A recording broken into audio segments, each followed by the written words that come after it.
welcome to a new series on the channel, Lawn Mowing Simulator. Wolverine and myself wanted to do another Platinum Run series, and Wolverine has picked Lawn Mowing Simulator. I'm not entirely sure why he picked this, maybe it's because he's too young to cut the grass outside, but with this, the Platinum Trophy is going to take some time, so expect amateur lawn mowing with time lapses and terrible music to listen to. We hope you enjoy this series. Father&Son Mowing is born, and we have a first contract. It is the front garden at Old Nook Cottage. The value of the contract is £295 and a recommended cut time of 26 minutes. Let's hope we can do it quicker than that. For the sake of your ears, nonetheless, you'll find out when you listen to the music. But our first contract in the start of our new company, always exciting times, always want to do the best for the customer as much as possible. And we're going to start by looking around the garden, and it is a lovely garden nonetheless. Now we need to find things to pick up from the grass, and first of all a stick. It's always a good find. That will damage the lawnmower if we're not careful. At this point the camera sensitivity hasn't been turned down, so bear with us while we get that sorted. We'll change obviously as we go along, but I think this is the last thing we need to pick up. There we go. Wolverine's done a good job there, and Wolverine is starting off on the lawnmower. He's going to be doing our first contract for us. In fact, he's going to be doing quite a lot of it. We're kind of going to take it in turns. Every time we fill up the bin or finish a certain bit, you know, that kind of thing. That's how we plan to do this going forward. So, are you ready for your first time lapse with music? Apologies in advance for the terrible choice in music. Enjoy our lawn mowing experience.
And there we are. Our first job is just about there. We are all done. I think we made minimal mistakes for our first experience. I think we did pretty well, to be honest. Now, let's hand it in and have a look at how it looks. I think that's pretty good. There's the obvious few little bits, but other than that, I think we did a decent job. It's always a good start if you look at it afterwards and go, I'm happy. And I am. So that is job done. And let's have a look at the money side of things. So, a time bonus of £5.13. We have a £2.50 penalty. That was flowers. And we received £303.05, so above what the actual value of the contract was. So we'll take that every day of the week. Always nice to make a nice little profit on your first ever contract. So job done. And since it was such a good job, let's go and have a look at our second contract in this episode. It is the second and final one of this episode, to be fair. This is the garden at Kingsbury House. I love the fact that they actually named the garden. It's just called Garden. Contract value £345 with a recommended cut time of 30 minutes, half an hour. Hopefully we can get a bit less than that. That would be a bonus for us if we can. But let's have a look. So first of all, we start off as always by looking at the garden itself. I need to teach Wolverine not to press the button so quickly. And then we pick up a few things. Who leaves a gnome in the middle of their grass? Aren't they normally by ponds and things? But there we go. Everything's been picked up. Just about. One more thing. There we go. Job done. So, let's start cutting this. So try and remember how to start the lawnmower. There we go. Off we go. So we'll start this as before. We'll time lapse it. Bit of music, which I hope you guys are enjoying. This one is different. We've changed up a bit. So enjoy the music. Enjoy the amateur lawn mowing. And we'll see you when it's done.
and we're all done again.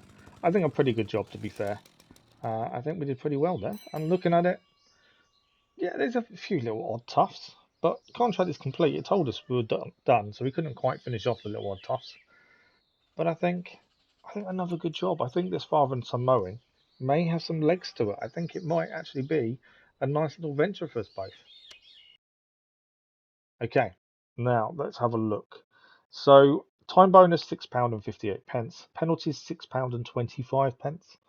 Not brilliant, but the total received was £350.90. Again, a nice little profit for a day's work. Obviously, Wolverine's young, so doesn't have to be paid too much. So mostly money in my pocket. He's looking at me as I said that. We have achieved a couple of levels up, which is good, and we will gain access to some challenges. We'll do them over the course of the career. But that is it for today's episode. I hope you all enjoyed it. I hope you didn't mind the terrible music too much, and you enjoyed our amateur lawn mowing. If you did enjoy this series, any content on the channel, don't forget to subscribe. A like on the episodes does help. And ring that bell so you don't miss an upload. We'll see you next time for more Father and Son Mowing.